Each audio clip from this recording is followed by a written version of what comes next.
السلام علیکم ورحمۃ اللہ وبرکاتہ۔ الحمدللہ رب العالمین، والصلاة والسلام علی اشرف الانبیاء والمرسلین نبینا محمد وعلی آلہ واصحابہ اجمعین وبعد۔ برادران اسلام، بزرگوں، نوجوان دوستوں، عزیز ساتھیوں، تمام سامعین، حاضرین، جدید مناہج کی حقیقت کے عنوان سے اللہ کی توفیق سے یہ سلسلہ پچھلے کئی ہفتوں سے چل رہا ہے اور اس میں بہت ساری باتیں اور بہت ہی زیادہ اہم اور بنیادی باتیں زیر بحث آ رہی ہیں۔ براہ راست پچھلے درس سے جو سوال آپ کے سامنے آیا ہے، اس سوال کا جواب شیخ صالح بن فوزان الفوزان اور ان کے شاگرد شیخ جمال بن فرحان الحارثی کی تحریر میں آپ کے سامنے پیش کیا جا رہا ہے۔ اس سوال کے جواب کا ایک حلقہ آپ کے سامنے آ چکا ہے، دوسرے حلقے میں مزید باتیں اور اس کے بعد کے حلقات میں یہ باتیں سلسلہ وار آئیں گی اور انشاءاللہ تبارک و تعالیٰ پائے تکمیل کو پہنچیں گی۔ اس سے پہلے بھی بطور یاد دہانی اور تنبیہ یہ بات آپ کے سامنے کی گئی ہے، اور جو لوگ بھی یہ موضوع سن رہے ہیں یا اس کا مطالعہ کر رہے ہیں ان کے سامنے یہ بات آئی ہے کہ یہ جو باتیں بیان کی جا رہی ہیں جدید مناہج کی حقیقت کے عنوان سے، اس میں کسی شخص، کسی شخصیت کو براہ راست ہدف نہیں بنانا مقصود ہے، یا کسی بھی فرقے، کسی بھی جماعت کو ہدف طعن بنانا، عیب جوئی کرنا، تنقیص کرنا، توہین کرنا، یہ اس کا ہرگز مقصد نہیں ہے۔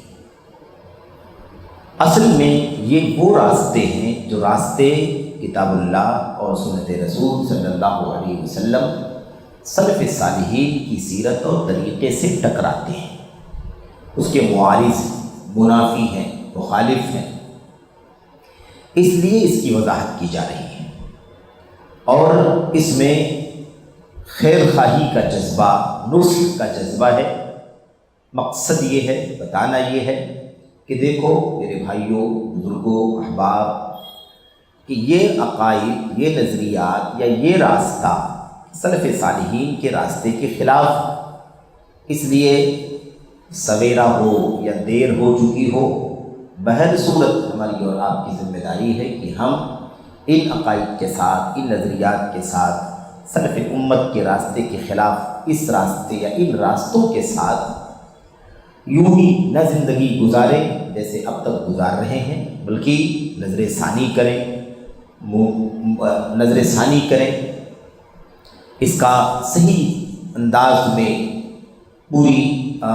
پورے شرح صدر کے ساتھ دل کھول کر کے اس کا مطالعہ کریں، اس کا جائزہ لیں، اور دیکھیں کہ اگر یہ عقائد کتاب و سنت کے خلاف ہیں، یہ راستہ کتاب و سنت اور سلف امت کے راستے کے خلاف ہے، تو ہمیں چاہیے کہ ہم اس سے اپنے آپ کو بچائیں، اس سے تائب ہوں، ان عقائد سے، ان راستوں سے دور ہٹ کر کے اس راستے کی تلاش کریں، اس منہج کی تلاش کریں، اس منہج پر اللہ کا کلام، اللہ کے نبی کا فرمان اور نبی کریم صلی اللہ علیہ وسلم کی چیدہ اور گزیدہ صحابہ کرام چلے ہیں، اور امت کو وہ راستہ انہوں نے دکھایا ہے۔ ایک بات یہ ہے۔ دوسری بات یہ ہے، اور یہ بات محض اعادہ یعنی دہراتے ہوئے یہ بات کہی جا رہی ہے، کہ دوسری بات یہ ہے کہ یہ جو عقائد ہم پڑھ رہے ہیں یہ کتابوں سے، حوالوں کے ساتھ ہمارے سامنے موجود ہے۔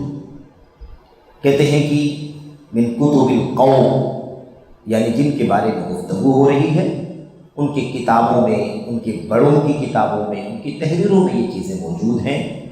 ایسا نہیں ہے کہ یہ کوئی الزام ہے، کوئی اتہام ہے، کوئی بہتان ہے، حاشا و کلا، یہ تو ہم سرے سے پورے خوف کے ساتھ اللہ تبارک و تعالیٰ سے اس کو حرام سمجھتے ہیں۔ اس لیے یہ ممکن نہیں ہے کہ کوئی اتہام، کوئی الزام والی بات کی جائے۔ البتہ اتنی بات ذہن میں رکھنا ضروری ہے کہ یہ باتیں وہ ہیں جو جڑوں کے اندر موجود ہیں، کتابوں کے اندر موجود ہیں، شخصیات کے یہاں موجود ہیں، فرقے کے اصل اور کہہ لیجیے کہ جو مؤسسین اور بانیان ہیں ان کی تحریروں کے اندر یہ چیزیں موجود ہیں۔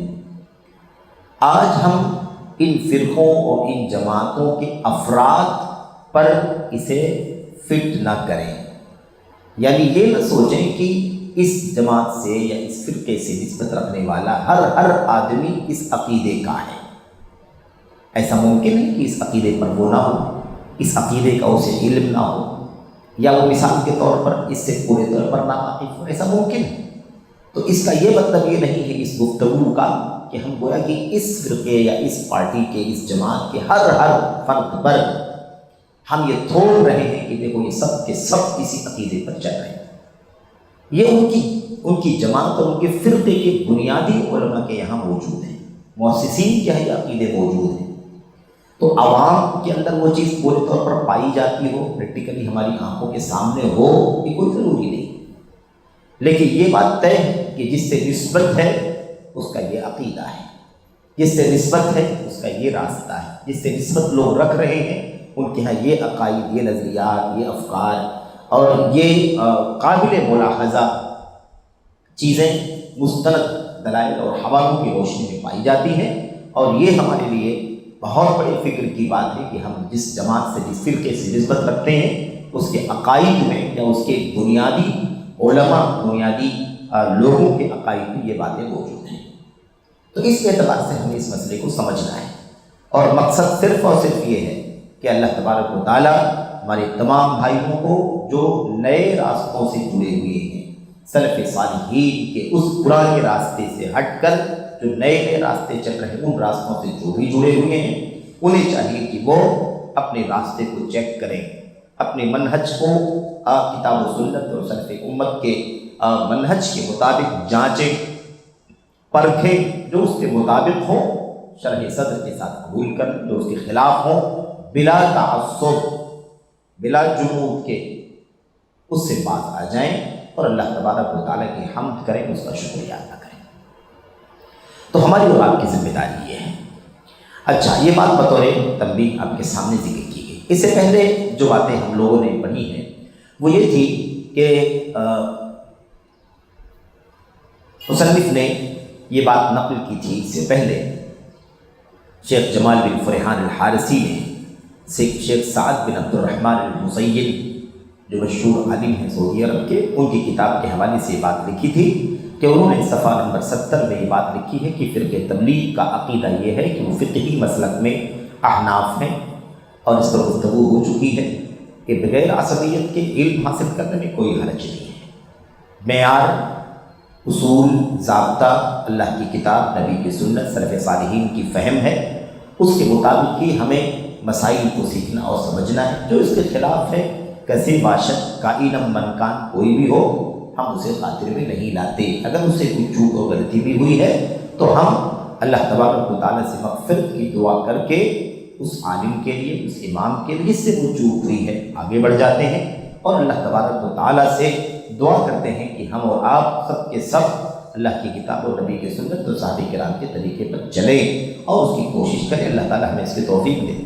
اس کے ساتھ آگے بڑھ جاتے ہیں، کسی شخصیت کے لیے تعصب نہیں کرتے، کتاب و سنت کے دلائل کے خلاف، اسلاف کے عمل اور ان کے منہج کے خلاف کسی کے لیے تعصب کرنا یہ اللہ کی کتاب کے ساتھ ظلم اور ناانصافی ہے، اس کے نبی کی سنت کے ساتھ ظلم اور ناانصافی ہے، اور جس طبقے کو اللہ تعالیٰ نے رہتی دنیا تک ساری انسانیت کے لیے آئیڈیل بنایا ہے، ان کے آئیڈیل کے ساتھ ناانصافی ہے، اس لیے ہم اسے روا اور درست نہیں سمجھتے۔ عقیدے میں اشعری ہیں، ماتوریدی ہیں، عقیدے میں اشعری اور ماتوریدی ہیں، اور اس کے بعد صوفیت کے سلسلوں سے جڑے ہوئے ہیں۔ اشعری ہیں عقیدے میں، اس بارے میں گفتگو ہو چکی ہے کہ وہ اشعری کیوں ہیں، اشعریوں کا عقیدہ کیا ہے، اور کیوں آخر یہ قابل عیب ہے، قابل ملاحظہ ہے، قابل کہہ لیجیے کہ مطلب رد ہے، مذمت ہے۔ دوسرا کہتے ہیں کہ اور عقیدے میں کس پر چل رہے ہیں، اس عقیدے پر ماتوریدیت کے عقیدے پر چل رہے ہیں۔ ماتوریدی کیا ہے؟ ماتریدی عقیدہ نظریہ کیا ہے، چونکہ اس سے پہلے اشعری عقیدہ بیان کر چکے ہیں اور بہت کچھ اسی سے ملتا جلتا ہے تھوڑے سے فرق کے ساتھ، اس لیے ماتریدیت میں کیا اضافی چیزیں ہیں اس کو بیان کر کے پھر بات آگے بڑھائیں گے۔ فرقہ ماتریدیہ بھی اشاعرہ کی طرح صفات الہی کے منکر فرقہ جہمیہ سے نکلا ہوا عقیدے کے باب میں ایک عقل پرست بدعتی کلامی گمراہ فرقہ ہے۔ یہی بات، یہی الفاظ اشعری فرقے کے بارے میں بھی کہی تھی مصنف نے، جن کا حوالہ ہم نے آگے لکھا ہے۔ اچھا، یہ ماتریدیہ جو فرقہ ہے یہ ابو منصور محمد بن محمد محمود الماتریدی یہ شخصیت ہے جس کے نام سے ماتریدیہ فرقہ منسوب ہو گیا۔ یہ جو شخصیت ہے وہ منصور ماتریدی کی، ان کی وفات 333 میں ہوئی ہے۔ اب یاد کریں کہ اس سے پہلے ابو الحسن اشعری کی وفات 324 میں ہوئی ہے، یعنی گویا کہ 9 سالوں کے بعد ان کی وفات ہوئی ہے۔ بالکل وہی عہد ہے، وہی دور ہے، منسوب ہے۔ ماترید جو جگہ کا نام ہے نا، ماتریدی ایک جگہ کا نام ہے، کہتے ہیں ماترید ملک خراسان ماوراء النہر کے بہت بڑے شہر سمرقند کا ایک محلہ ہے۔ آپ سوچئے کہ ایک محلے کا نام ہے، جیسے کوئی گلی ہو، کوئی چھوٹا سا محلہ ہو نا، ایک محلے کا نام کیا ہے؟ ماترید، لیکن یہ پوری دنیا کے اندر پورے عالم میں مشہور ہو گیا اس شخصیت کی وجہ سے۔ بہرحال اس فرقے کے عقلانی کلامی اصول اشاعرہ سے قریب ہیں۔ اشاعرہ کے جو عقائد ہیں ہم لوگوں نے پڑھ لیا، اس سے بالکل قریب ہے۔ چنانچہ اشاعرہ کی طرح یہ بھی عقلی بنیادوں پر اللہ عز و جل کی 7 صفات، عقل کی بنیاد پر 7 صفات ثابت کرتے ہیں: علم، قدرت، ارادہ، سمع، بصر، کلام نفسی۔ اس سے پہلے بات آ چکی ہے کہ ہم جو کلام کرتے ہیں اس کلام کے اندر الفاظ ہوتے ہیں، حروف ہوتے ہیں، وہ الفاظ منہ سے نکلتے ہیں، لفظ ہوتا ہے، یعنی منہ سے جب وہ پھینکا جاتا ہے باہر تو وہ سنائی دیتا ہے۔ جس کے پاس سننے کی صلاحیت ہے وہ سنتے ہیں، یعنی سننے والے اس کو سنتے ہیں، یہ ہے اصل میں کلام۔ اور اللہ کے کلام میں، نبی کی سنت میں اللہ تعالیٰ کے کلام کی جو صفت آئی ہے وہ اسی کے ساتھ ہے، کیونکہ جو کلام ہم سمجھتے ہیں اسی کلام سے اللہ تعالیٰ نے ہمیں مخاطب کیا ہے۔ اللہ تبارک و تعالیٰ کے کلام کو اللہ تعالیٰ کے فرشتے حضرت جبریل نے سنا اور اس کے بعد اسے پوری امانت کے ساتھ پہنچایا۔ اللہ کے نبی کو پڑھ کر کے سنایا، اللہ کے نبی نے اسے سنا، نبی نے صحابہ کو سنایا، صحابہ نے سنا، اور یہ سلسلہ چل رہا ہے۔ اللہ تبارک و تعالیٰ کے کلام کی صفت میں یہ چیز ضروری ہے کہ وہ حروف ہے، الفاظ ہیں، اور اس کی آواز ہے، اور وہ آواز سنائی دیتی ہے۔ کلام نفسی جب یہ لوگ کہتے ہیں تو کلام نفسی مسموع نہیں ہوتا، یعنی سنائی نہیں دیتا، وہ کلام ہے، اپنی جگہ پر کلام ہے، لیکن سنائی دینے والا کلام نہیں ہے۔ اس طرح یہ معنی لیتے ہیں، اس کا بھی تذکرہ آئے گا، کچھ وضاحت آئے گی کہ کلام نفسی میں کیا آتا ہے۔ اور حیات، 7ویں صفت کیا ہے؟ حیات، یعنی اللہ تعالیٰ زندہ ہے، زندگی، حی، قیوم۔ اچھا، اس کے بعد کہتے ہیں ان 7 صفات، ابھی 7 تو اشاعرہ کے یہاں بھی ہیں، یہ 7 ان کے یہاں بھی ہیں، اضافی طور پر ایک چیز اور ہے جو ان کے یہاں پائی جاتی ہے، وہ کہتے ہیں 8ویں صفت بھی اللہ تبارک و تعالیٰ کی ثابت ہے، وہ ہے تکوین۔ کون یکون، تکوین کے معنی ہوتے ہیں کسی چیز کو بنانا، کسی چیز کو بنانا۔ اچھا، اسی سے کائنات، کیونکہ اللہ نے بنایا تو یہ ساری چیزیں بن گئی، ہو گئی، اللہ نے ہوایا تو یہ ساری چیزیں کیا ہو گئی؟ ہو گئی، وجود میں آ گئی، بن گئی۔ تو تکوین ایک صفت ہے، یہ ثابت کرتے ہیں۔ اور تکوین یا ازلی تکوین دونوں نام استعمال کرتے ہیں، تکوین، ازلی تکوین۔ اللہ تعالیٰ بنانے والا ہے اور ایک دم شروع سے بنانے والا ہے، ازل سے، یہ سب اس طرح سے الفاظ استعمال کرتے ہیں۔ کہتے ہیں اس کا معنی یہ ہے کہ اللہ تعالیٰ معدوم کو عدم سے وجود میں لانے والا ہے۔ ایک چیز جو نہیں تھی، وجود میں نہیں تھی، اللہ تعالیٰ نے اس کو وجود بخشا۔ وہ چیز پہلے معدوم تھی، اب اس کے بعد وہ موجود ہو گئی۔ جیسے ہم نہیں تھے، وجود میں آ گئے، زمین آسمان نہیں تھے، وجود میں آ گئے، ایسے ہی مخلوقات کو عدم سے وجود میں لانے والا ہے۔ یہ کل آپ اگر جوڑیں تو 8 صفات ہو گئی، ان کے یہاں 7 صفات اور ان کے یہاں 8 صفات۔ اس طرح سے یہ اس کی قائل ہے۔ اس کے علاوہ بقیہ جتنی بھی صفات ہیں اللہ تبارک و تعالیٰ کے، ان صفات الہی کا یہ فرقہ کیا کرتا ہے؟ انکار کرتا ہے۔ اللہ تبارک و تعالیٰ کے بقیہ صفات کا یہ فرقہ انکار کرتا ہے۔ حوالے کے طور پر ایک بہت ہی اہم اور بنیادی کتاب کا حوالہ دیا گیا ہے، اس کے اندر بڑی تفصیل سے الماتریدیہ، اس فرقے کے عقائد، نظریات، کہاں سے نکلا یہ فرقہ، پھر کہاں اور آگے ڈیولپ ہوا، پھر آگے ڈیولپ ہوا، پوری تفصیل اس کے اندر بیان کی گئی ہے۔ فرقہ ماتریدیہ 4 مراحل سے گزرا ہے۔ اچھا دیکھیں، عام طور پر مقصد یہ نہیں رہتا ہے کہ کسی فرقے کے بارے میں ساری باتیں ہم جانیں، کوئی ضروری نہیں ساری باتیں جانیں، بلکہ یہی ضروری ہے کہ ساری باتوں میں نہ پڑا جائے۔ اتنا جاننا ضروری ہے کہ اس کے باطل عقائد کیا ہیں، باطل نظریات کیا ہیں۔ جو اچھائیاں ہیں وہ ہیں، لیکن ان باطل عقائد کے ساتھ ان اچھائیوں کی کیا قیمت ہے، یہ مسئلہ ہے۔ عقائد کا فساد ہو، منہج کا فساد ہو تو خوبیوں کی کوئی قیمت نہیں ہوتی۔ جب عقیدہ کتاب و سنت کا ہو، سلف صالحین کا ہو، راستہ اللہ کی کتاب نبی کی سنت کا ہو، سلف صالحین صحابہ تابعین کا ہو، تو غلطیاں، کمیاں، کوتاہیاں، یہ ساری چیزیں سیکنڈری ہوتی، کیونکہ اصل جڑ درست ہے تو ساری چیزیں اسی پر چل رہی ہیں۔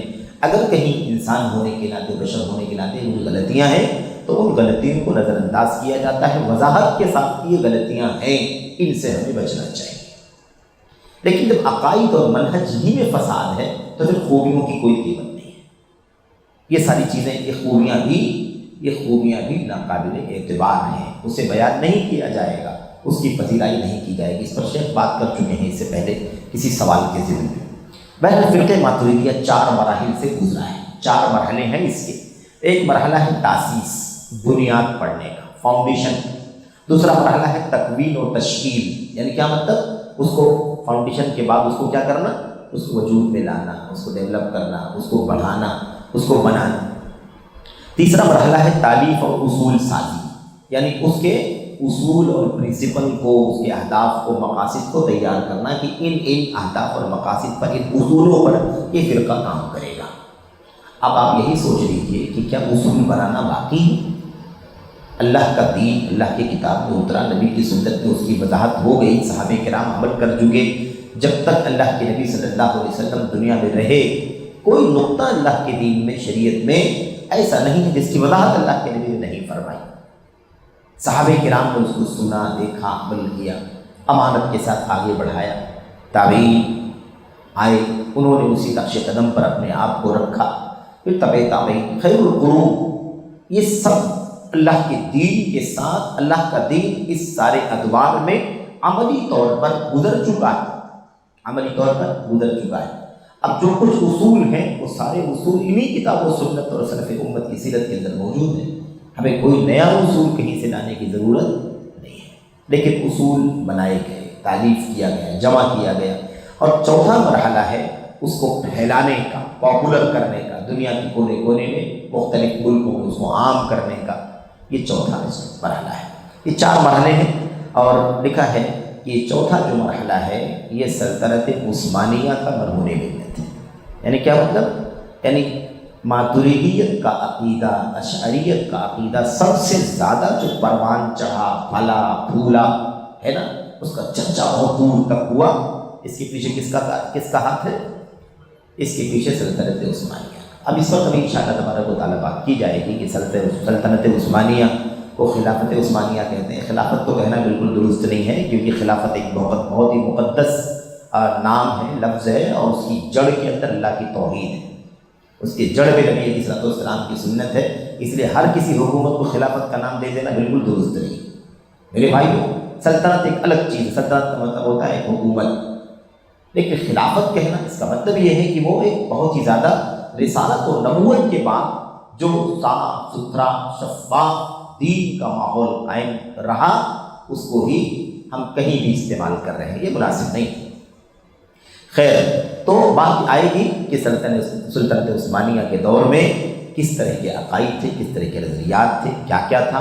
اگر یہ سلطنت کتاب و سنت اور سلف صالحین کے منہج کے مطابق تھی تو پھر اس سلطنت سے محبت رکھنے والوں کو آج مملکت سعودی عرب سے بھی محبت رکھنا چاہیے، کیونکہ وہی توحید، وہی سنت، وہی سلف صالحین کا طریقہ مملکت سعودی عرب کے اندر بھی معمول بھی ہے، ان کے اصولوں میں ہے، ان کی کانسٹیٹیوشن میں ہے، اور اس پر الحمدللہ کمیوں کے باوجود، کوتاہیوں کے باوجود بھی الحمدللہ مملکت سعودی عرب کے علماء اور اس کے حکام، اس کے ولاۃ امور، اس کے دینی دعوتی ڈپارٹمنٹس، اس کی یونیورسٹیز، اس کی کالجز، سب الحمدللہ اسی اصول پر چل رہے ہیں۔ تو اگر سلطنت عثمانیہ قابل محبت ہے اور تھی تو پھر سعودی عرب قابل نفرت کیوں ہے؟ کوئی فرق ہے تبھی تو، اور فرق ہے تو کون سا فرق ہے؟ اسے ماتھے کی نگاہوں سے دیکھا جا سکتا ہے، تاریخ کے صفحات میں پڑھا جا سکتا ہے، سمجھ میں آ جائے گا۔ اگر دونوں میں یکسانیت ہے تو پھر محبت دونوں سے ہونی چاہیے، اور اگر فرق ہے جس کی وجہ سے ایک سے محبت ہے ایک سے نفرت ہے، تو فرق کیا ہے؟ وہی سرزمین ہے، وہی حرمین شریف ہے، وہی مکہ ہے، وہی حجاز ہے۔ میں اتنے کی بات کر رہا ہوں، دائرہ سلطنت عثمانیہ کا تو بہت دور تک پھیلا ہوا تھا، بہت وسیع حکومت تھی، کئی ملکوں تک بلکہ کئی بر اعظموں تک یہ حکومت پھیلی ہوئی تھی۔ تو ہم عام بات نہیں کر رہے، حرمین شریفین کے حوالے سے بات کر رہے ہیں۔ تو بہرحال یہ بہت ہی اہم مسئلہ ہے کہ فرقہ ماتریدیت کا جو عقیدہ اور نظریہ تھا، اس کو پروان چڑھانے میں سلطنت عثمانیہ کا بہت بڑا دخل ہے۔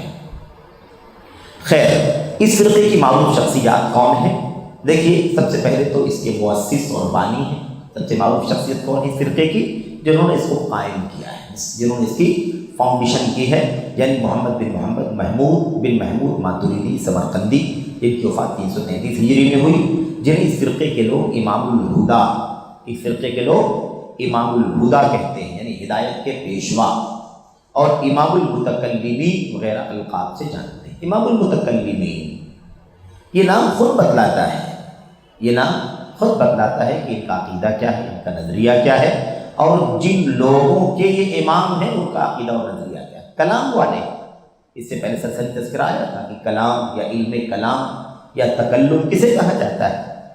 جن مسائل کے سلسلے شریعت کی وہ مسائل جو کتاب و سنت سے میں ثابت ہیں، ان کو کتاب و سنت کے مطابق سمجھنے کے بجائے اپنی عقلوں کی بنیاد پر پرکھنا، انہیں اپنی عقلوں کی مدد سے نہیں سمجھنا، بلکہ اپنے عقلوں کی تحکیم کرنا، اپنی عقلوں کو حاکم بنانا، فیصل بنانا، عقلوں کو بیس بنا کر کے اسے پرکھنا۔ اگر وہ سمجھ میں آ جائیں ہماری عقلوں میں تو مان لینا، نہ سمجھ میں آ جائیں تو ٹھکرا دینا، تعویل کر لینا یا تفویض کر دینا۔ یہ بات میں آ چکی ہے، یا تو اس کے معنی کو، اس کے الفاظ کو پھیرنا، ادھر ادھر لے کر کے جانا، اور یا تو تفویض کرنا، الفاظ ثابت کرنا لیکن معنی ثابت نہیں کرنا۔ یہ طریقہ اختیار کیا جاتا ہے۔ تو بہرحال یہ ہے علم کلام، اور متکلمین کے امام کہلاتے ہیں۔ اسی طریقے سے اور بھی بہت سارے لوگ ہیں اس فرقے کے جو بڑے علماء مانے جاتے ہیں۔ مثال کے طور پر ابو القاسم حکیم اسحاق بن محمد بن اسماعیل سمرقندی، ان کی وفات 342 میں ہوئی ہے، اور یہ سن وفات کے ساتھ ترتیب سے لکھا ہوا ہے۔ ابو محمد عبد الکریم بن موسیٰ بن عیسیٰ بزدوی 390 ہجری میں وفات پائے۔ آپ دیکھیں 34 صدی ہجری کی بات سب چل رہی ہے۔ ایسے ہی شیخ الحنفیہ محمد بن حسین ابو یوسف بزدوی، جن کی وفات 493 میں ہوئی ہے۔ میمون بن محمد بن معتمد ابو المعین نصفی مکحولی، جن کی وفات 508 ہجری میں ہوئی۔ یہ سب ماتریدیت کے علماء ہیں، معروف شخصیات ہیں، یہ ماتریدیت کے بڑے معروف عالم ہیں۔ ایسے ہی نجم الدین ابو حفص عمر بن محمد بن احمد بن اسماعیل نصفی سمرقندی، جن کی وفات 537 ہجری میں ہوئی ہے۔ یہ بھی اس فرقے کے بڑے معروف لوگوں میں سے، بڑے معروف علماء میں سے۔ اسی طرح سے اس فرقے کی نمایاں علماء میں سے کمال الدین ابن الہمام حنفی ماتریدی ہیں، جن کی مشہور کتاب ہے المسایرہ فی علم الکلام والعقائد التوحیدیۃ المنجیہ فی الآخرہ۔ یہ ان کی کتاب ہے، ان کی وفات 681 ہجری میں ہوئی۔ یہ چند مشہور نام ہیں جو اس فرقے سے جڑے ہوئے ہیں، بلکہ اس فرقوں کے مطلب کہہ لیجیے کہ بڑے علماء میں سے مانے جاتے ہیں۔ خیر، یہ ہو گئی بات۔ اب یہ تو چند شخصیات ہیں جو اس فرقے سے منسلک ہیں، جڑے ہوئے ہیں، یا اس سے متعلق افراد میں آتے ہیں۔ اس کے بعد یہ جو ماتریدیت کا نظریہ ہے، ماتریدیت کا جو عقیدہ ہے، اس عقیدے کی جیسے کچھ شخصیات ہیں، ایسے ہی اس عقیدے کے کچھ مکاتب فکر بھی ہیں، کچھ مکاتب فکر بھی، یعنی بعض ایسے مکاتب فکر ہیں جن کی جڑیں یہی ماتریدیت ہے، یعنی عقائد وہ ماتریدیت کی راہ پر ہیں، اشعریت کی راہ پر ہیں۔ آج ہمارے بیچ میں دنیا کے اندر خواہ بر صغیر ہندوستان پاکستان ہو یا اور دیگر ممالک کے اندر یہ چند مکاتب فکر ہیں جو پائے جاتے ہیں، جن کی جڑ میں کیا ہے؟ جن کی جڑ میں ماتریدیت ہے، جن کے اصولوں میں ماتریدیت ہے، جن کے اصولوں میں اشعریت ہے۔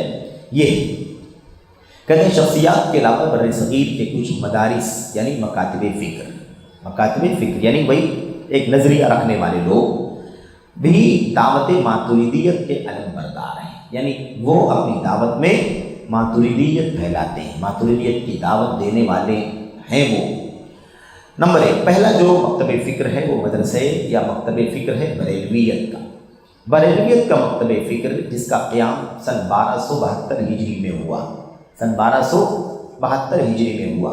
یہ مکتب فکر اپنے پیشوا احمد رضا خان افغانی حنفی ماتریدی صوفی، جن کا لقب عبد المصطفیٰ ہے، جن کی وفات 1343 ہجری میں ہوئی ہے، ان کی طرف یہ مکتب فکر منسوب ہے۔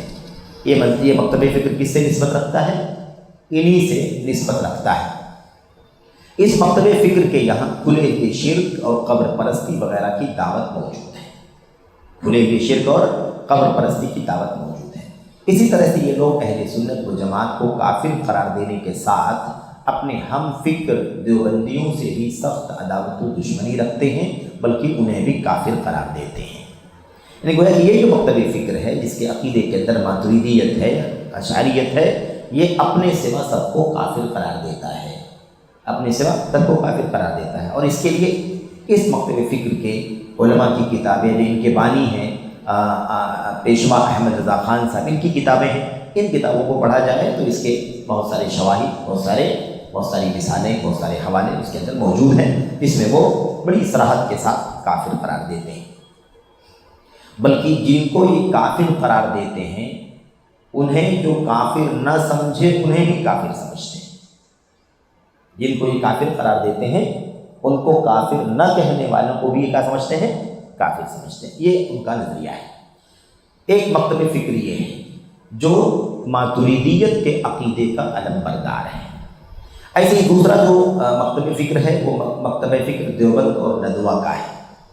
اس کی بنیاد کب پڑی ہے؟ 1283 ہجری میں، 1283 ہجری میں، 13ویں صدی ہجری کی باتیں ہیں یہ۔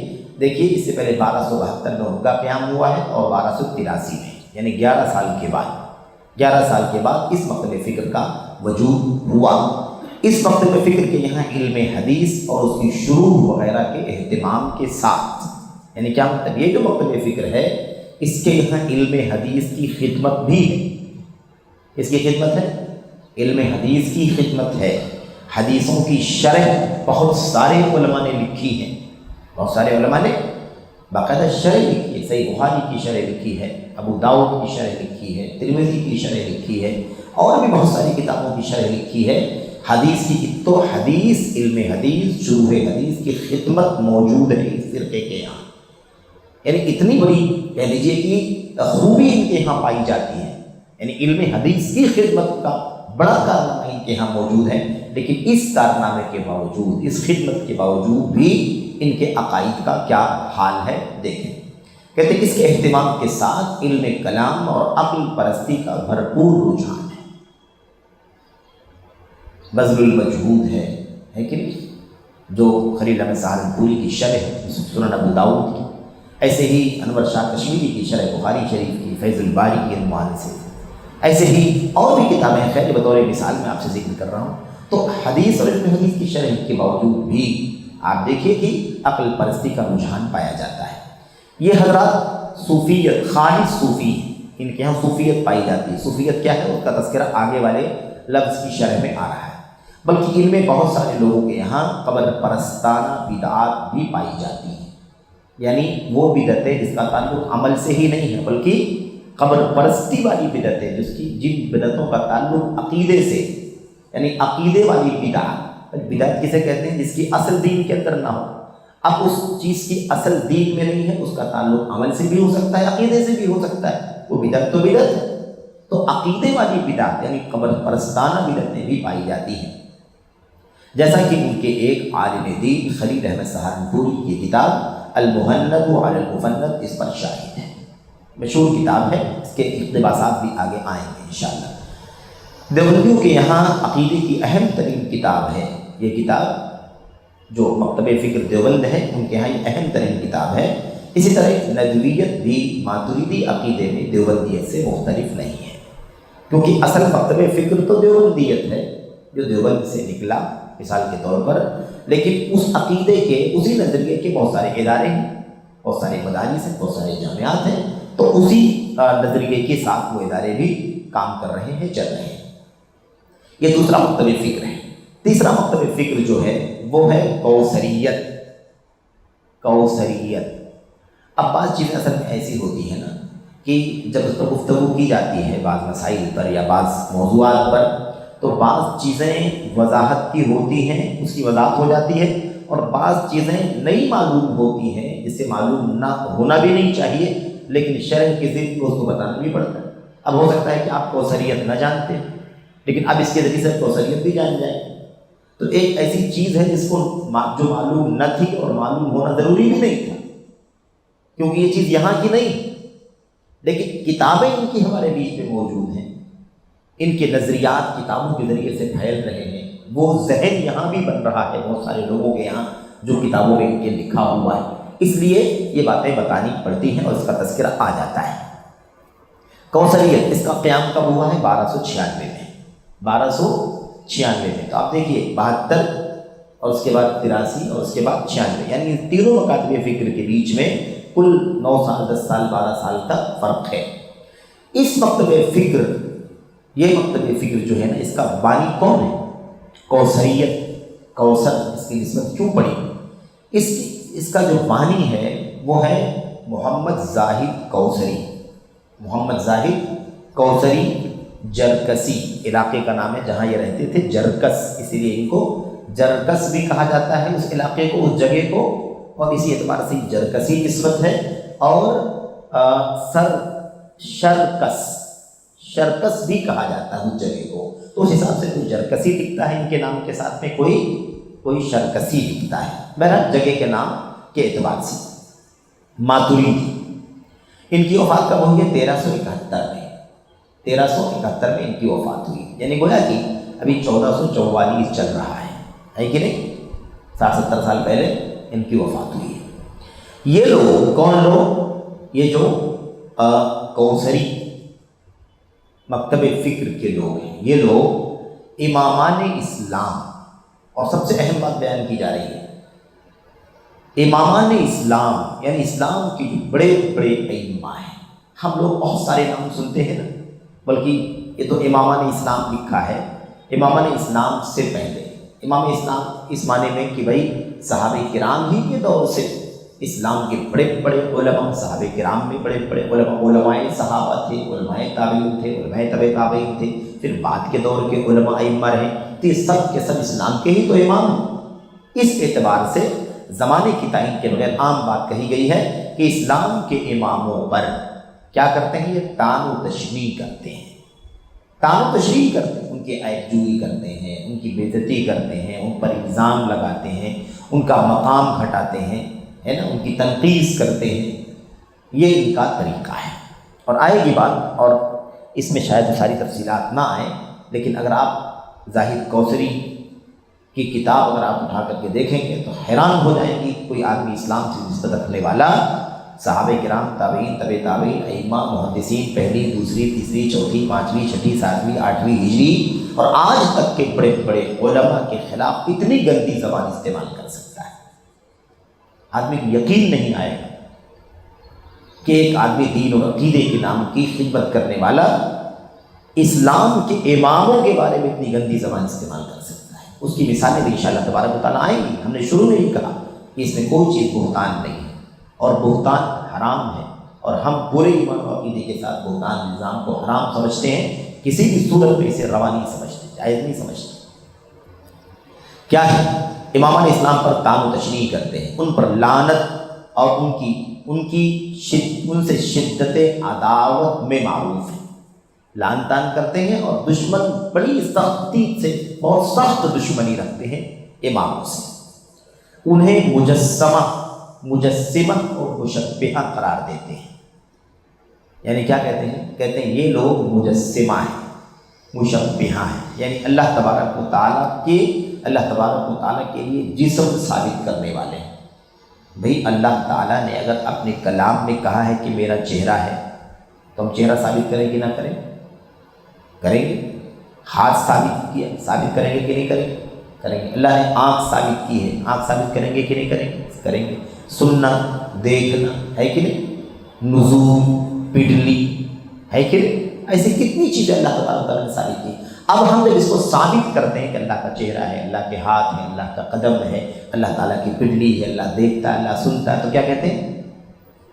اس ثابت کرنے کو غلط سمجھتے ہیں، کیونکہ وہ تعویل کرتے ہیں، دوسرے معنی بھی لیتے ہیں، تفویض کرتے ہیں، الفاظ مانتے ہیں، معنی نہیں مانتے ہیں۔ اور ہم کہتے ہیں کہ اللہ کی کتاب اور نبی کی سنت کے ان الفاظ کو یہ ہم پہلی بار تھوڑی سن رہے ہیں، ہم سے پہلے صحابہ کرام کے سامنے اللہ کا کلام آیا کہ نہیں آیا، نبی کی سنت آئی کہ نہیں آئی؟ تو جیسے انہوں نے اللہ کے کلام کو سمجھا، جب سنا تو جیسے سمجھا ویسے ہمیں بھی سمجھنا چاہیے۔ اگر انہوں نے ثابت نہ کیا ہوتا، اللہ کے نبی نے ان کو ثابت کر کے نہ بتایا ہوتا تو ہم بھی ثابت نہیں کرتے۔ اب ہم ثابت کرتے ہیں کہ وجہ کا معنی چہرہ ہے، ید کا معنی ہاتھ ہے، عین کے معنی آنکھ ہیں، ساق کے معنی پگڑی کے ہیں، ہے نا؟ تو یہ کیا کہتے ہیں؟ یہ کہتے ہیں مجسمہ، یہ تو اللہ تعالیٰ کا جسم ثابت کرتے ہیں، اور جسم تو انسانوں کا مخلوق کا ہوتا ہے۔ تو گویا کہ اللہ تعالیٰ کے لیے جیسے انسان کا جسم ثابت ہے، ایسے یہ لوگ اللہ کے لیے جسم ثابت کرتے ہیں، یہ تو مجسمہ فرقہ ہے۔ اس طرح سے مسلمانوں کے اماموں کی توہین کرتے ہوئے ان کو مجسمہ کا نام دیتے ہیں۔ مشبہہ یعنی تشبیہ دینے والا کہتے ہیں کہ تو اللہ تعالیٰ کو بندوں کی تشبیہ سے مشابہ قرار دیتے ہیں۔ یہ بات سمجھنے کی ہے۔ ہاتھ ثابت کیا ہے، کیا ثابت کیا ہے؟ ہاتھ ثابت کیا ہے، لیکن یہ نہیں ثابت کیا ہے کہ جیسے ہمارا ہاتھ ہے ویسے اللہ کا ہاتھ ہے۔ اللہ کا ہاتھ ہے کیونکہ اللہ نے کہا ہے کہ ہم نے آدم کو اپنے دونوں ہاتھوں سے پیدا کیا ہے۔ ہم ثابت کریں گے کہ اللہ دونوں ہاتھوں سے پیدا کیا ہے، لیکن اللہ کا ہاتھ کیسا ہے ہم اس کو ثابت نہیں کرتے۔ ہم کہتے ہیں اللہ کا ہاتھ ویسا ہے جیسے اللہ کی شان ہے، جیسا کہ اللہ کی ذات کسی کے مشابہ نہیں ہے، ایسے اللہ کی صفت بھی کسی سے مشابہ نہیں۔ تو ہم ہاتھ کیوں ثابت نہ کریں؟ ہاتھ ثابت کرنا ہے کیونکہ اللہ تعالیٰ نے ہاتھ کہا ہے۔ ہم کیفیت کو حرام سمجھتے ہیں، تشبیہ کو حرام سمجھتے ہیں، تمثیل کو حرام سمجھتے ہیں، انکار کرنے کو حرام سمجھتے ہیں، تحریف کو، تعویل کو، ہیرا پھیری کرنے کو حرام سمجھتے ہیں۔ لیکن جو اللہ نے اپنے لیے صفتیں ثابت کی ہیں، اللہ کے نبی نے ثابت کیا، اسے ثابت کرنا ایمان سمجھتے ہیں۔ تو یہ تو ائمہ سلف کی کیا کہتے ہیں؟ معروف ہے، انہیں مجسمہ اور مشبہہ قرار دیتے ہیں۔ اور ائمہ سلف کی کتابوں کو کیا کہتے ہیں؟ دیکھیے مثال کے طور پر امام ابن خزیمہ کی کتاب ہے التوحید، امام ابو الحسن اشعری کی کتاب، یہ ابو الحسن اشعری توبہ کرنے کے بعد ان کی کتاب ہے الابانہ فی عن اصول الدیانہ۔ ایک اور بھی کتاب ہے العقبری کی، ابن بطہ کی، اس کا بھی نام الابانہ ہے، لیکن یہاں پر مراد وہی ہے، خالی دونوں باتیں، دونوں کتابیں عقیدے اور منہج سے متعلق ہیں۔ الشریعہ امام آجوری کی، الصفات یہ امام بیہقی کی، ایسے العلوم علی الغفار امام ذہبی کی۔ ان ائمہ سلف کی کتابوں کو کیا کہتے ہیں؟ بت پرستی کی کتاب ہے۔ اس کی کتاب کہتے ہیں۔ صرف اتنی سی بات ہے کہ وہ اللہ کی صفات کو ثابت کیوں کرتے ہیں؟ اس لیے ثابت کرتے ہیں کہ اللہ کے نبی نے ثابت کیا، صحابہ کرام نے ثابت کیا، تابعین نے ثابت کیا، ہم انہی اسلاف کے راستے پر چلنے والے ہیں، اسی لیے تو ہم اس منہج پر ہیں جو منہج سلف کا منہج کہلاتا ہے۔ وہ طریقہ جو سلف کا طریقہ ہے، کہ آپ کا جو طریقہ ہے نہ ثابت کرنے والا، یہ نیا طریقہ ہے، جدید منہج ہے، اسی لیے رد کر رہے ہیں ہم، کتاب و سنت کے دلائل سے امت کے علماء رد کرتے رہے ہیں۔ آپ سوچیے کہ ان کتابوں کو جو عقیدے کی بنیادی کتابیں ہیں، اسماء و صفات کی بنیادی کتابیں ہیں، ان کتابوں کو یہ فرقہ کیا کہتا ہے؟ کہتا ہے کہ یہ بت پرستی کی کتابیں ہیں، تجسیم کی کتاب ہے، تشبیہ کی کتاب ہے، یعنی جسم ثابت کرتا ہے، تشبیہ دیتا ہے، عقیدے کی باتوں کو اسماء و صفات کی ان مسائل کو بہت باریکی سے سمجھنے کی ضرورت ہے۔ اگر تشبیہ سے بچنا ہے، تمثیل سے بچنا ہے اور بلا شبہ بچنا ہے، لیکن اس کا یہ مطلب نہیں ہے کہ تشبیہ اور تمثیل سے بچنے کے نام پر اللہ کی اس صفت کو ثابت نہ کیا جائے۔ یہی تو معطلہ تعطیل یعنی صفات کا انکار کرنا، جہمیہ کہتے ہیں نا، وہی انکار کرنے والوں کا عقیدہ، یہ عقیدہ یا پھر کچھ کو ثابت کرنا، صاف سمجھ میں آتی ہے کہ ساتھ یہ صفتیں ہیں تو مان لینا، باقی چیزوں کو نہیں ماننا، یہ طریقہ ہمارا نہیں ہے۔ یہ بدعت، یہ کیا ہے؟ یہ بدعت اس لیے ہے کہ نہ یہ عقیدہ اللہ کی کتاب میں، نہ نبی کی سنت میں، نہ صحابہ کرام کا، تابعین کا، تبع تابعین کا عقیدہ ہے۔ نا ساری صفات کو ثابت کرتے تھے، کیسے ثابت کرتے تھے؟ کما یلیق بجلالہ وعظمتہ، جیسے یہ صفتیں اللہ کی شایان شان ہیں ویسے ثابت کرتے ہیں۔ یہ اللہ تبارک و تعالیٰ کا حق ہے، ان کے ہاں یہ نظریہ ہے۔ اسی طرح سے ان کے ہاں شرکیہ بدعات، کیسی بدعتیں؟ شرک والی بدعتیں، وہ بدعتیں جو شرک تک جاتی ہیں، ایسی بدعتیں، اور صوفیت کی خوب دعوت دی جاتی ہے، یہ کوثریت کا عقیدہ ہے۔ اور وسیلے کی آڑ میں قبروں، وسیلے کی آڑ میں قبروں اور ان میں مدفون لوگوں کی تعظیم کی جاتی ہے، جو قبروں میں دفن ہیں ان کی تعظیم کی جاتی ہے۔ اب بتائیے کہ قبروں کی تعظیم کرنا، مقبورین یعنی مدفون لوگوں کی تعظیم کرنا کون سا دین ہے، کون سا اسلام ہے؟ میرے بھائیوں، وہ دنیا سے جا چکے، قبروں کے سلسلے میں اللہ کے دین کی اتنی ساری تعلیمات ہیں۔ بھئی قبروں پر چلنا، ان کی توہین کرنا، ان کو روندنا، یہ تو منع ہے، اس سے انکار نہیں ہے، لیکن قبروں میں جو مدفون لوگ ہیں وسیلہ پکڑنا اور کہنا کہ ان کا وسیلہ لینا یہ ان کی تعظیم ہے، ان کا احترام یہ ہے کہ ان کا وسیلہ پکڑا جائے، مردوں کا وسیلہ پکڑنا، یہ ان کا عقیدہ ہے، یہ ان کا نظریہ ہے۔ بہرحال مثال کے طور پر امام بیہقی کی کتاب الاسماء والصفات، الاسماء والصفات امام بیہقی کی کتاب ہے، کتاب الاسماء والصفات، اس پر کوثری نے، یہی ابو محمد بن زاہد کوثری نے تعلیق لگائی، نوٹ لگایا۔ اور ایسے ہی کتاب مقالات الکوثری، ان کی ایک کتاب ہے زاہد کوثری کی، اس کا نام ہے مقالات الکوثری۔ ان دونوں کتابوں کو صرف اگر پڑھ لیں تو ساری باتیں کھل کر کے سامنے آ جائیں گی، کہ سارے عقائد اس کے اندر آپ کو مل جائیں گے۔ اچھا، آپ کو بتاؤں میں کہ یہ جو مکتب فکر ہے کوثریت کا، یہ ہمارے بیچ میں ہندوستان میں تو اسلام سے مشہور نہیں، لیکن اس کے نظریات، اس کے عقیدے کتابوں کے اندر موجود ہیں، نمبر ایک۔ نمبر دو، اس سے پہلے جو مکتب فکر آپ کے سامنے بیان کیا گیا، اس مکتب فکر کے یہاں اس مکتب فکر کی بڑی تعظیم ہے، بڑا احترام ہے، بڑا تعلیم ہے، ان کی کتابوں کا احترام، ان کے نام، ان کی شخصیتوں کا بڑے ادب احترام کے ساتھ لوگ نام لیتے ہیں۔ بہرحال میرے بھائیوں، تو یہ ہو گئی بات اس حوالے سے کہ یہ تین مکتب فکر ہیں، جو شخصیات کے علاوہ تین مکتب فکر ہیں جو ماتریدیت کے علم بردار ہیں، ماتریدیت پھیلاتے ہیں۔ اچھا، اس فرقے کے چند باطل عقائد و نظریات، کس فرقے کے؟ ماتریدیت کی شخصیات ہو گئی ہے نا، اس کے بعد تین مکاتب فکر کا تذکرہ آ گیا۔ اب اس کے بعد ان کے جو سرسری طور پر جو عقائد ہیں، سرسری طور پر جو اس کے عقائد ہیں، ان عقائد کا تذکرہ ہم آپ کے سامنے صرف پڑھ کر کے کر دیتے ہیں تاکہ یہ بات ثابت ہو جائے۔ اچھا خیر، دیکھیے کیا ہے وہ۔ نمبر ایک، پہلی بات تو یہ ہے کہ ماتریدیہ کے یہاں مصدر تلقی، کہیں کہیں مجبوری ہوتی ہے اصل میں نا اصطلاحی الفاظ استعمال کرنے کی۔ اب اس کا معنی کیا ہے؟ اللہ کے دین کو لینے کا سورس، اللہ کے دین کو حاصل کرنے کا سورس کیا ہے؟ وہ تو ہم جانتے ہیں کتاب و سنت ہے کہ نہیں، بنیاد ہے، اور اس کے بعد اجماع ہے، یہ ہے قیاس ہے، لیکن قیاس کو ایسے ہی آزادی کے ساتھ نہیں، قیاس اصول اور ضابطے کے مطابق۔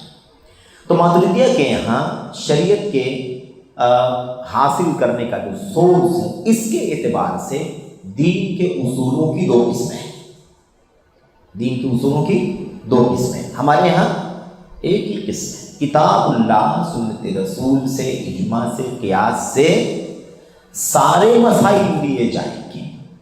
عقیدے کا مسئلہ ہو، غیب کا مسئلہ ہو، آخرت کا مسئلہ ہو، اسماء و صفات کا مسئلہ ہو، عبادات کا مسئلہ ہو، حلال و حرام کا مسئلہ ہو، شادی بیاہ نکاح طلاق کا مسئلہ ہو، ہمارے یہاں پورا دین اسلام سورس ہے، سمجھ رہے ہیں؟ ہاں البتہ اتنی سی بات ہے کہ قیاس جو اخیر میں ہے نا، قیاس، اس قیاس کی بنیاد پر عقیدے وغیرہ کی باتیں ہرگز ثابت نہیں کرتے، صرف مسئلے مسائل میں جہاں بالکل علت اور سارے اس کے جو ارکان ہیں جب پائے جاتے ہیں تو اس کی روشنی میں مسائل کو ثابت کیا جاتا ہے۔ اس لیے شروع میں بات کہی گئی کہ قیاس کو پورے طور پر آزادانہ نہیں، بحث اصول کی روشنی میں قیاس کا استعمال شریعت کے اندر کرتے ہیں۔ تو ایک بات ہے کہ ان کے ہاں اصول دین کی دو قسمیں ہیں، ایک ہے الہیات اور دوسرا ہے شرعیات۔ الہیات اور دوسری کیا ہے؟ شرعیات۔ الہیات کا مطلب ہوتا ہے عقلیات، یعنی کچھ مسائل ایسے ہیں جس کا سورس عقل ہے، اس کا سورس کیا ہے؟ عقل ہے۔ دین کے اندر کچھ چیزوں کا تعلق عقل سے، یعنی وہ چیزیں عقل سے لی جائیں گی، عقل سے اس کو قبول کیا جائے گا۔ اور دوسری چیز ہے شرعیات، یعنی شریعت کے جو مسائل ہیں وہ سمعیات یعنی دلیلوں سے لیا جائے گا۔ سمعیات یعنی مسموع، قرآن کی آیت، عقل کا کوئی دخل نہیں، اللہ کے نبی کی حدیث ہے، عقل کا کوئی دخل نہیں، اللہ کی طرف سے اللہ کا کلام، نبی کی سنت آئی ہے، مسموع ہے، سنے ہوئے دلائل ہیں، قیاس نہیں۔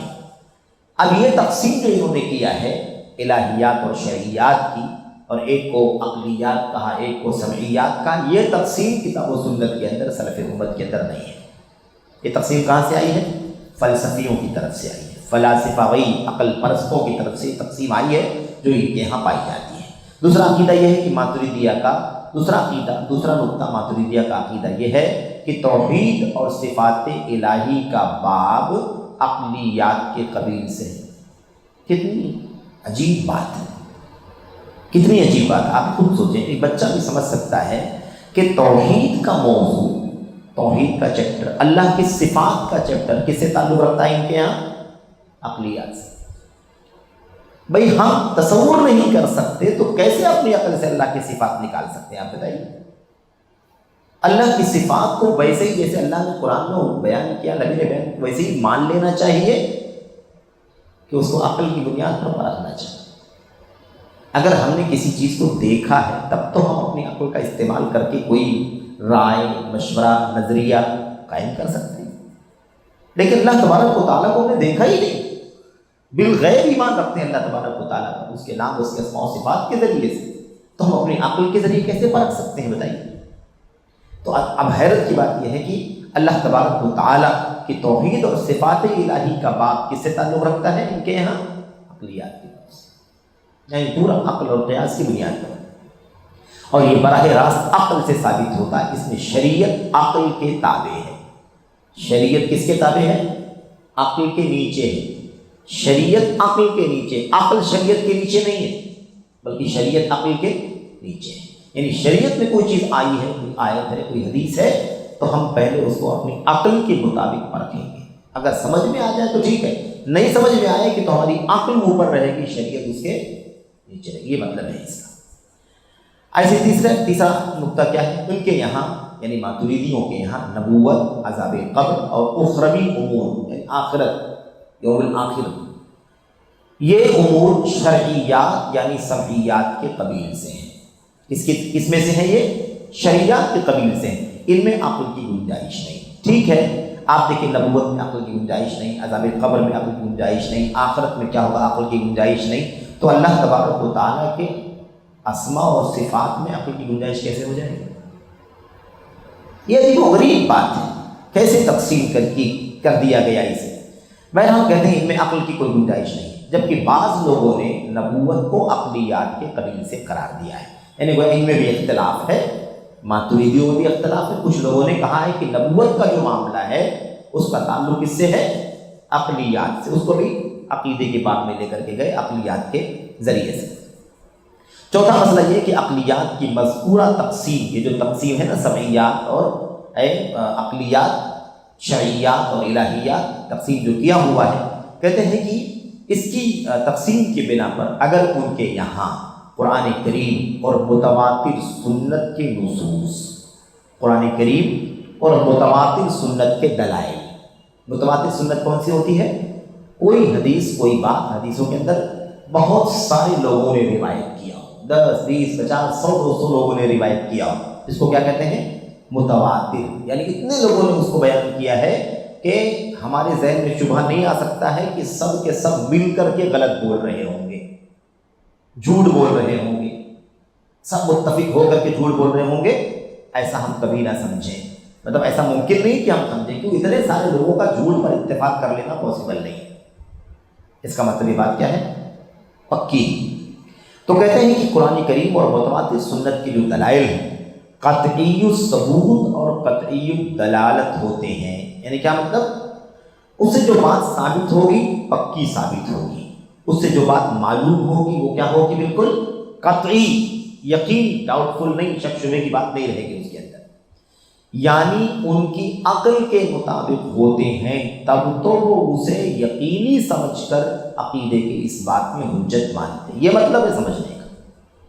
اگر یہ باتیں قرآن کریم کی آیتیں، متواتر سنتیں، قطعی الدلالت قطعی الثبوت ہوتے ہیں، کیا مطلب؟ یہ دلائل کتاب اللہ کی سنت کی اگر ان کی عقل کے مطابق ہوتے ہیں تو کیا ہوتے ہیں؟ وہ قطعی الثبوت ہوتے ہیں، قطعی الدلالت ہوتے ہیں، اسے وہ یقینی سمجھ کر کے عقیدے کے ثابت کرنے میں حجت مانتے ہیں کہ اس سے عقیدہ ثابت ہوگا۔ اور کہتے ہیں ورنہ ان نصوص کی عقلی تعبیر کرتے ہیں۔ نصوص مطلب ایک دم ایز اٹ از، جو ٹیکسٹ اور لفظ ہوتا ہے نا اس کو نص کہتے ہیں، نص کہتے ہیں، یعنی بالمعنی نہیں، ایک دم وہی الفاظ وہی حروف، اس کو نص کہتے ہیں۔ اچھا، ورنہ یہ نصوص کی عقلی تعبیر کرتے ہیں، نصوص کی عقلی تعبیر کرتے ہیں یا پھر تفویض سے کام لیتے ہیں، جبکہ تعویل کرنا یہود و نصارہ کی بدعت ہے۔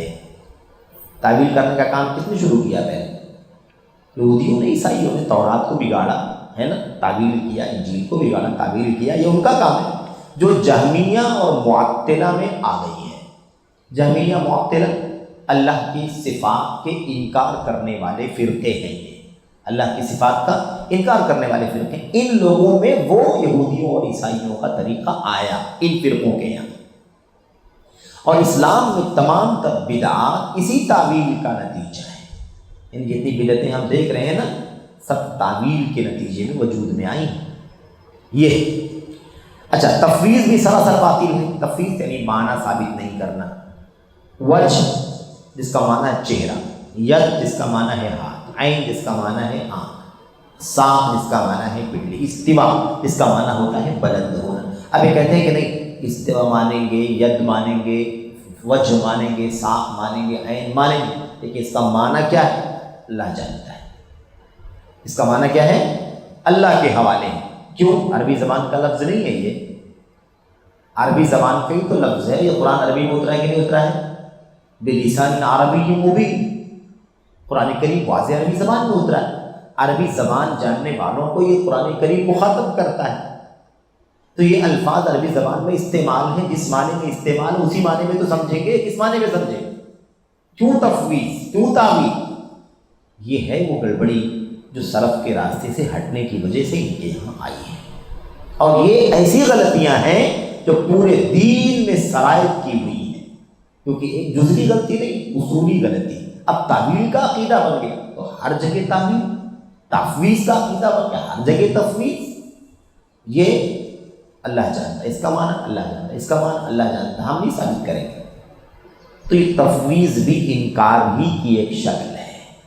تفویض بھی کیا ہے؟ انکار ہی کی ایک شکل ہے۔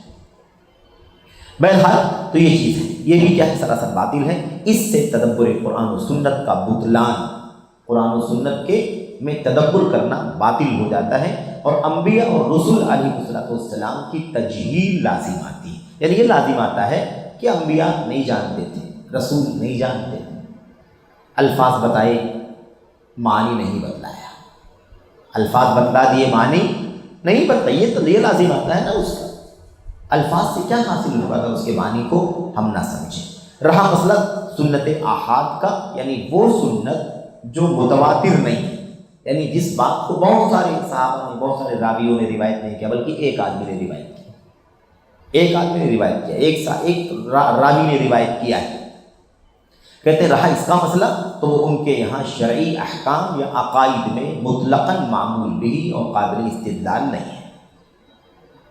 یہ عقیدہ ہے کن کا؟ ماتریدیوں کا، کہ سنت آحاد قابل اعتبار نہیں ہے۔ کہاں نہیں اعتبار ہے؟ شرعی احکام میں بھی قابل اعتبار نہیں ہے اور عقائد میں بھی قابل اعتبار نہیں ہے۔ ان سے استدلال کیا ہی نہیں جائے گا جب تک بہت سارے لوگ اس کو روایت نہیں کر رہے ہوں گے، تب تک ہم اس کو قابل استدلال نہیں سمجھیں۔ یہ ان کا عقیدہ۔ کہتے ہیں چنانچہ اسی بنا پر کوثری، یعنی یہ زاہد کوثری جس کی بات چل رہی تھی، یہ اور اس کے موافق دیوبندی حضرات نے صحیحین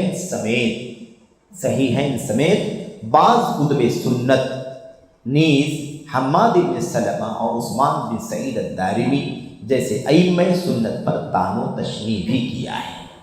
اسی عقیدے کی بنیاد پر، یہی عقلانیت، تفویض، تعویل، اس بنیاد پر بہت ساری روایتیں جن میں سے کچھ حدیثیں صحیحین کے اندر بھی موجود ہیں۔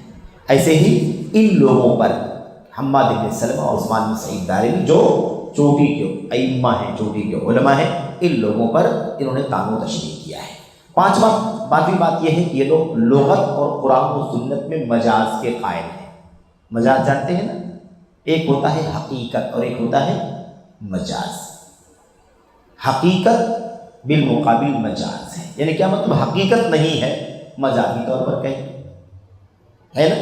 کسی کو شیر کہا جائے تو ایک تو شیر کی اپنی حقیقت ہے، شیر تو شیر کو اگر شیر کہتے ہیں تو وہ حقیقت، لیکن اگر کسی بہادر آدمی کو شیر کہا جائے تو حقیقت ہے؟ حقیقت نہیں، بلکہ مجازی طور پر اس کو اس کی بہادری کی وجہ سے شیر دے دیا گیا۔ اب مسئلہ یہ ہے کہ یہ چیز عرب شریعت کے اندر بڑی خطرناک ہے۔ اگر کسی چیز کے بارے میں یہ نظریہ بنایا جائے کہ یہ حقیقی معنی میں نہیں ہے، مجازی معنی میں، جیسے مثال کے طور پر اللہ تعالیٰ نے فرمایا کہ خلقتہ بیدی، میں نے آدم کو اپنے دونوں ہاتھوں سے پیدا کیا۔ اب ید کے معنی ہاتھ کے ہیں، یہ اس کا حقیقی معنی ہے، اور ید کے معنی طاقت کے ہیں، قدرت کے ہیں، پاور کے ہیں، اختیار کے ہیں، یہ اس کا کیا ہے؟ مجازی معنی۔ اگر مجاز شریعت میں ثابت کیا جائے گا تو وہ کہہ سکتا ہے کہ یہاں پر ہاتھ اصلی معنی میں نہیں ہے، حقیقی معنی میں نہیں ہے، بلکہ ید ہاتھ مجازی معنی میں۔ اللہ یہ نہیں کہہ رہا ہے کہ میں نے آدم کو اپنے ہاتھوں سے پیدا کیا ہے، حقیقی ہاتھوں سے پیدا کیا ہے، بلکہ اللہ یہ کہنا چاہتا ہے اپنے ہاتھوں سے پیدا کیا ہے، یعنی مجازی طور پر یہ کہہ رہا ہے ہاتھوں سے پیدا کیا ہے۔ مطلب یہی کہ اللہ تعالیٰ نے یہ فرمایا کہ اپنے دونوں ہاتھوں سے، یعنی قدرت سے پیدا کیا۔ تو دو قدرت کیا ہے بھائی؟ تو دو قدرت کیا ہے؟ سوال پیدا ہوگا کہ نہیں پیدا ہوگا؟ تو یہ اصل مسائل ہیں ان کے ساتھ۔ تو یہ کہتے ہیں کہ ہاتھ کا مطلب قدرت، اس طرح سے لوگ تعبیر کرتے ہیں، یہی ہے۔ تو مجاز لغت میں بھی مجاز کے قائل ہیں اور قرآن و سنت میں بھی مجاز کے قائل ہیں۔ امام ابن القیم رحمۃ اللہ علیہ کی کتاب ہے اعلام الموقعین عن رب العالمین۔ اس کتاب کے اندر پہلے یہ دنیا کی ان چند کتابوں میں سے ایک ہے جسے اسلام کے اصولوں میں سے ایک اصول ہونے کی حیثیت حاصل ہے۔ ابن القیم رحمۃ اللہ علیہ نے اس کے اندر تعویل، مجاز، اس طرح کی چیزوں کو طاغوت کہا ہے۔ کیا کہا ہے؟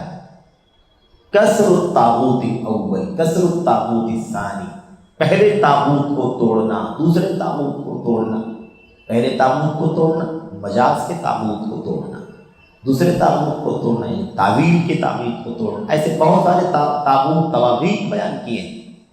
یہ وہ طاغوت ہے جس کی وجہ سے شریعت کا کھلواڑ ہو جاتا ہے، عقیدے کا کھلواڑ ہو جاتا ہے، اسماء و صفات کے ساتھ تلاؤ ہو جاتا ہے۔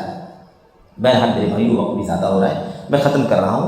چھٹی بات یہ ہے کہ توحید کا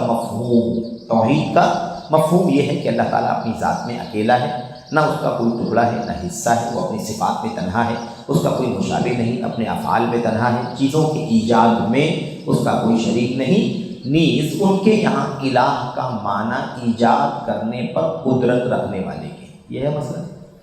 اب تک تو صحیح تھا، اس سے پہلے والی باتیں تو چلو ٹھیک ہے، لیکن کیا کہتے ہیں ان کے یہاں الہ کا معنی، اس کا معنی الہ، اللہ الہ میں الہ ہے نا، اس کا معنی کیا ہے؟ ایجاد کرنے پر قدرت ہے،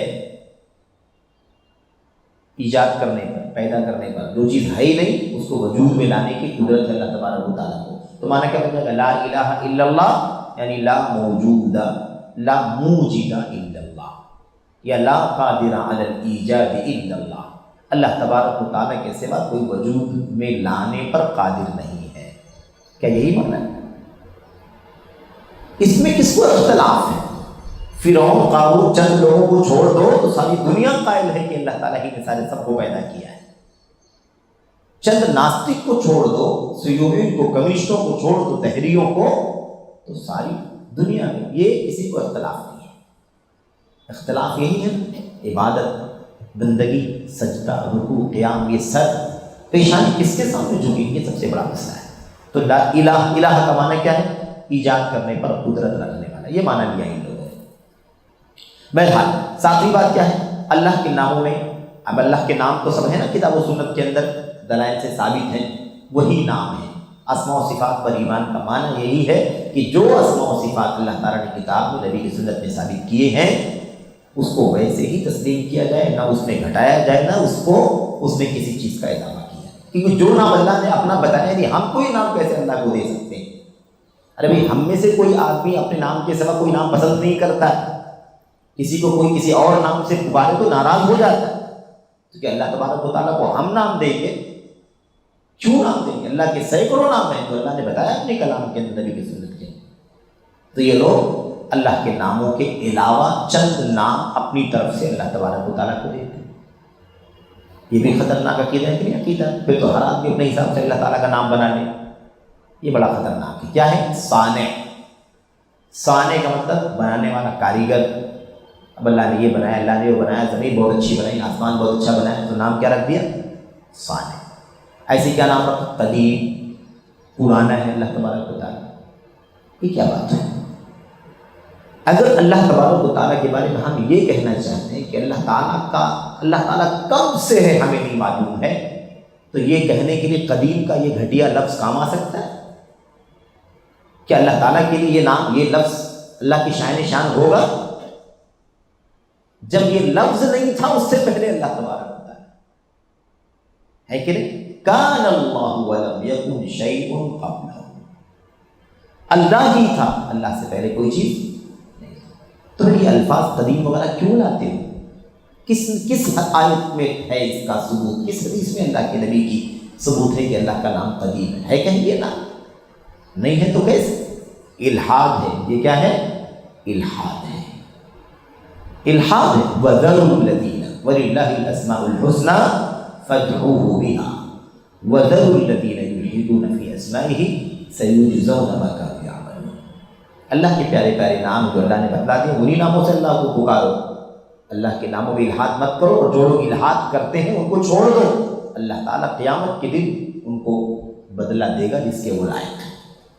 یہ بہرحال یہ قدیم۔ ایسی ایک نام کیا ہے؟ ذات، کہتے ہیں اللہ تعالیٰ کی ذات۔ اللہ تعالیٰ کا ایک نام کیا ہے؟ الذات۔ اب ان کا سوچنا یہ کہ اصل ذات تو اللہ ہی کی ہے، بقیہ ساری ذاتیں اللہ کی بنائی ہوئی، اس لیے اللہ کا نام اصل کیا ہے؟ ایک نام ذات۔ کوئی آیت نہیں، کوئی دلیل نہیں، کوئی حوالہ نہیں، کیسے اللہ تعالیٰ کا نام رکھا جا سکتا ہے ذات؟ تو یہ بھی ایک خطرناک عقیدہ ہے کہ اللہ تعالیٰ کے نئے نام بنا لیے جائیں، یہ بھی الحاد ہے۔ آٹھویں بات یہ، قرآن کریم اللہ کا حقیقی کلام نہیں ہے بلکہ اللہ کا نفسی کلام ہے۔ یہ بات اس سے پہلے آ چکی ہے، اللہ کا کلام حقیقی نہیں بلکہ اللہ کا نفسی۔ حقیقی کا مطلب کیا ہے؟ جس میں حروف ہو، الفاظ ہو، آواز ہو، سنائی دیتا ہو، یہ کلام حقیقی۔ اور کلام نفسی میں سنائی نہیں دیتا، آواز نہیں ہوتی اس کے اندر، کلام موجود ہے لیکن مسموع نہیں ہے۔ کہتے ہیں کہ کلام نفسی، بلکہ اللہ کا کلام نفسی ہے، نفسی کلام ہے جو سنا نہیں جا سکتا بلکہ اس کی تعبیر سنی جاتی ہے۔ یہ دیکھیے فلسفہ، اللہ کا اصل کلام نفسی ہے، اسے نہیں سنا جا سکتا، یعنی اللہ کی جو اپنی بات ہے وہ نہیں سنا جا سکتا ہے، اس کی جو تعبیر ہے، یعنی کیا مطلب، اس کو جو دوسرے الفاظ میں ڈھالا جاتا ہے وہ سنائی دیتی ہے۔ جس کا مطلب اللہ کا کلام حقیقی ہوا کہ نہیں ہوا؟ نہیں ہوا اللہ کا حقیقی کلام ان کے عقیدے کے مطابق، کیونکہ یہ تعبیر ہے۔ کیا ہے یہ؟ تعبیر، اصل نہیں ہے۔ کہتے ہیں کہ اسی لیے قرآن کریم اور دیگر آسمانی کتابیں کیا ہیں؟ کیا ہیں؟ مخلوق۔ اسی لیے ان کے ہیں یہ آسمانی کتابیں، قرآن کریم ہو یا دیگر آسمانی کتابیں، سب مخلوق ہیں۔ کیوں؟ اس لیے کہ اصل جو کلام ہے اللہ کا حقیقی کلام، وہ تو سنا ہی نہیں جا سکتا ہے نا، اگر وہ ہوتا تو مخلوق نہیں ہوتا ان کے کہنے کے مطابق۔ لیکن یہ جو موجود ہے ہمارے سامنے، یہ اللہ کا حقیقی کلام نہیں بلکہ اس کی تعبیر ہے، یعنی اس کی ادائیگی ہے، اس کی عبارت ہے، تو عبارت تو مخلوق ہے۔ اب آپ سوچیے کہ یہ بدعقیدیاں کہاں تک پہنچی، اس کی جڑیں کہاں سے نکلی ہوئی ہیں۔ اتنی آسانی سے فلسفہ نہیں آ گیا کہ قرآن کریم اللہ تعالیٰ تبارک و تعالیٰ کی صفت نہیں بلکہ کیا ہے، یہ ہے فلسفے۔ اب ان اتنی باریکیوں کی کوئی دلیل ہے کتاب و سنت کے اندر؟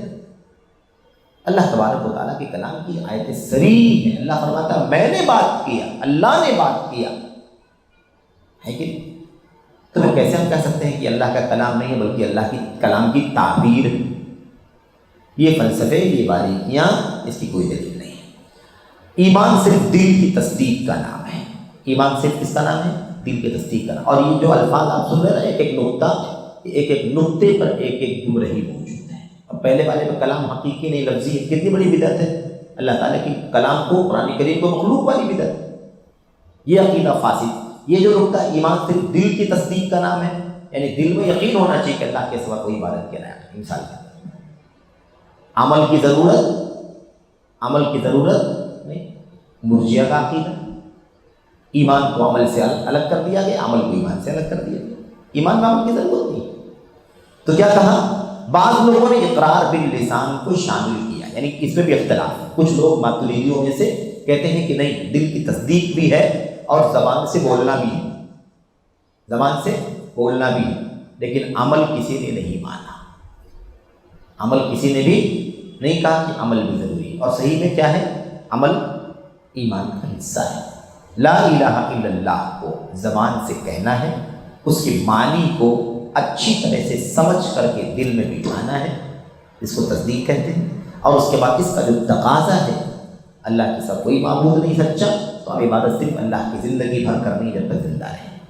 محمد الرسول اللہ، محمد اللہ کے رسول ہے، یعنی اب دنیا میں کسی کی بات کو آنکھ بند کر کے قیامت تک نہیں ماننا ہے سوائے محمد الرسول اللہ صلی اللہ علیہ وسلم۔ تو زبان کا اقرار بھی ہے، دل کی تصدیق بھی ہے، اور عمل کر کے دکھانا بھی۔ ان کے ہاں عمل نہیں، اس لیے یہ مرجیہ کا عقیدہ، ارجاء یعنی عمل کو عقیدے سے، ایمان سے دور کر دینا۔ اس لیے کہتے ہیں مرجیہ، کہتے ہیں کہ جیسے کسی کا عقیدہ اور ایمان درست ہو، صحیح عقیدہ ہو، توحید والا عقیدہ ہو، تو عمل نہ کرے، عقیدہ درست ہو، مثال کے طور بلکہ ایسے سمجھیں کہ جس کا عقیدہ درست نہ ہو، توحید کا عقیدہ، شرک کا، کفر کا عقیدہ ہو، تو شرکیہ کفریہ عقیدہ رکھنے والا آدمی کتنی بھی نیکیاں کر ڈالے، قبول ہوگی نہیں؟ قبول ہوگی۔ کہتے ہیں جیسے شرک کے ساتھ نیک عمل قبول نہیں ہوتا، ایسے توحید کے ساتھ گناہ کا کوئی نقصان نہیں ہوتا۔ یہ مرجیہ کا عقیدہ ہے کہ اگر بدعقیدگی کی وجہ سے عمل کسی کام کا نہیں ہے تو صحیح عقیدے کے ساتھ عمل کی کوئی ضرورت نہیں، گناہ کرنے سے کوئی فرق نہیں پڑتا۔ یہ ایک عقیدہ ہے، سراسر باطل عقیدہ ہے، مرجیہ کا عقیدہ۔ خیر، اسی لیے ایمان میں کمی بیشی نہیں ہوتی، ان کا عقیدہ کا ایمان میں کمی بیشی نہیں ہوتی۔ ایمان اور اسلام دونوں ایک جیسے ہیں، یہ ان کا عقیدہ، جبکہ اس کی وضاحت ہو چکی ہے، بار بار ہوتی ہے کہ ایمان اسلام کا معنی کیا ہے۔ اور ایسے ہی میرے بھائیوں، ایمان میں کمی بیشی ہوتی ہے، اللہ نے 10 آیتوں میں فرمایا ہے کہ ایمان بڑھتا ہے گھٹتا ہے، وزادہم ایمان ہے کہ نہیں، یہ چیز آئی ہوئی ہے۔ آخری بات 10واں ہے، آخرت میں اللہ کا دیدار ثابت کرتے ہیں کہ اللہ کا دیدار آخرت میں ایمان والے کریں گے، لیکن سمت نہیں ثابت کرتے ہیں۔ سمت یعنی کوئی ڈائریکشن، آمنے سامنے کی نفی کرتے ہیں۔ اللہ کا کو دیدار ہوگا، ہم دیکھیں گے، ایمان والے دیکھیں گے، لیکن آمنے سامنے دیکھیں گے نہیں، کسی سمت میں دیکھیں گے نہیں۔ عجیب بات ہے، لازم ملزوم ہے، لازم ملزوم ہے۔ اللہ تبارک و تعالیٰ کو جہاں بھی دیکھیں گے کوئی سمت ہوگی کہ نہیں ہوگی؟ انکار کرتے ہیں، کہتے ہیں نہیں، جہت نہیں ثابت کر سکتے، کیونکہ اللہ کو اگر کسی جہت میں ثابت کریں گے تو محدود کر دیں گے۔ کیوں محدود کر دیں گے؟ اللہ جیسا ہے ویسا ہے، اللہ تعالیٰ جیسا ہے، اللہ تعالیٰ ویسا ہے جیسا اس کی شان ہے۔ آپ کیوں ہم مخلوق کی طرح سمجھتے ہیں کیوں ہم اپنی اللہ تعالیٰ کی پیدا کی ہوئی چیزوں کی طرح سمجھتے ہیں، انسانوں کی طرح کیوں سمجھتے ہیں کہ اگر ہم کسی کو اگر بچے کی طرف دیکھ رہے ہیں تو اتنا پورا ہماری آنکھوں کے اندر، اللہ تعالیٰ کی شان جیسی ہے اللہ تعالیٰ ویسا ہے بھائی، مخلوق تشبیہ تو آپ دے رہے ہیں اس لیے انکار کر رہے ہیں۔ اسی لیے امام ابن تیمیہ نے کہا تھا من شبہ فقد عطل ومن عطل فقد شبہ، جو تشبیہ دیتا ہے وہی انکار کرتا ہے، اور جو انکار کرتا ہے اسی لیے انکار کرتا ہے کہ پہلے وہ تشبیہ دے دیتا ہے، دونوں لازم ملزوم ہیں۔ بہرحال تو کہتے ہیں کہ یہ لوگ آمنے سامنے کی نفی کرتے ہیں، جبکہ یہ تناقض ٹکراؤ سمجھ میں آنے والی بات نہیں۔ کہتے ہیں ہاں دیکھیں گے اللہ کو، کہتے ہیں صفت نہیں رہے، آمنے سامنے دیکھیں گے۔ اللہ کے نبی نے کیا فرمایا؟ جیسے تم اپنی آنکھوں سے 14ویں شب کے چاند کو دیکھتے ہو ویسے اللہ کو دیکھو، آپس میں کوئی ٹکراؤ نہیں ہو، یعنی سب لوگ بڑی آسانی سے اللہ تبارک و تعالیٰ کو دیکھیں۔ تو یہ تناقض ہے کیونکہ صفت کے بغیر دیدار ممکن نہیں۔ بہرحال یہ چند باتیں تھیں اور انشاءاللہ اس کی وضاحت مزید آگے ہوگی۔ یہ سیشن لمبا ہو گیا، اس کے لیے معذرت خواہ ہوں۔ اللہ سے دعا کرتے ہیں کہ اللہ تبارک و تعالیٰ ہمیں اور آپ کو ان عقائد کو سمجھنے کی توفیق عطا فرمائے۔ آمین رب العالمین، صلی اللہ علیہ وسلم وبارک علی نبینا محمد وعلی آلہ وصحبہ اجمعین۔ السلام علیکم ورحمۃ اللہ وبرکاتہ۔